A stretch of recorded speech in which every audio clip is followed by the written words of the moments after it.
Parashat Vayetze, dans notre paracha, Yaakov va quitter la maison de son père et de sa mère. Pourquoi? Deux raisons. Première raison, il va fuir Esav qui veut le tuer. Deuxième raison, c'est que son père et sa mère vont l'envoyer chez Lavan, le frère donc, de Rivka, pour aller trouver une femme. Donc il va chez Lavan. Maintenant, au passage, il va se faire dépouiller par Eliphaz, le fils de Esav. Et là, Yaakov se trouve sans rien du tout. Le soleil se couche, il est en plein milieu de apparemment rien du tout, et il décide donc de se coucher à cet endroit-là. Il va prendre des pierres, il va les mettre tout autour de sa tête, et il va s'endormir. Maintenant, extraordinairement, il va faire un rêve incroyable, un rêve prophétique, que jusqu'à aujourd'hui, ce rêve nous accompagne.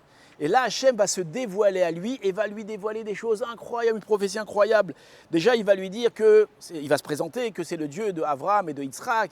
Il va lui promettre aussi que la terre sur laquelle il se couche, alors on va le recevoir, nous, son peuple, en héritage. Il va lui promettre une très grande postérité. Il va lui promettre qu'il va le garder. Il va lui promettre qu'il ne va jamais l'abandonner. Donc on voit que Yaakov va recevoir ce soir-là, cette nuit-là, dans ce rêve-là, une prophétie qui est incroyable. Maintenant, quelle va être la réaction de Yaakov lorsqu'il va se réveiller de son rêve? Regardez ce qu'il nous dit, le verset, je vous le dis en français. Jacob s'éveilla de son sommeil et il dit, qu'est-ce qu'il dit? Certes, Hachem est présent en ce lieu et je ne le savais pas. Qu'est-ce que ça veut dire? Je ne le savais pas. Qu'est-ce que ça rajoute que tu ne le savais pas? Rachi commente. Il dit, Vanochi lo yadati, je ne savais pas qu'il y avait Hachem qui résidait dans cet endroit, que cet endroit était saint. Pourquoi? Sheim yadati, car si j'avais su avant, lo yashanti bimkom kadosh, j'aurais jamais osé dormir dans un endroit saint.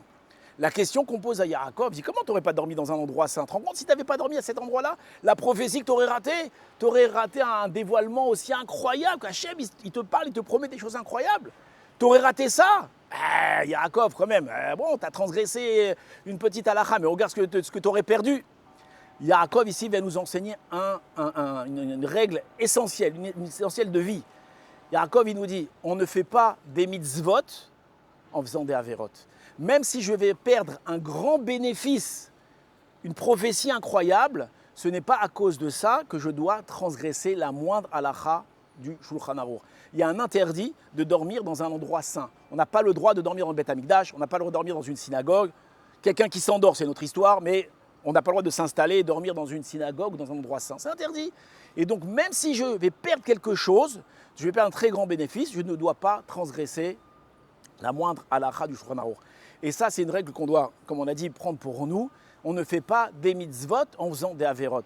L'exemple le plus grossier que je peux vous dire, c'est par exemple quelqu'un qui ne sait pas, est-ce que je vais à la synagogue en voiture, Shabbat, ou je ne vais pas à la synagogue? Alors la question ne commence même pas. On ne transgresse pas une halakha pour faire une mitzvah. On ne fait de mitzvot que lorsqu'elles sont en accord absolu avec la halakha. Alors c'est vrai, des fois dans nos vies ou même dans l'histoire, on a vu des cas extrêmement complexes.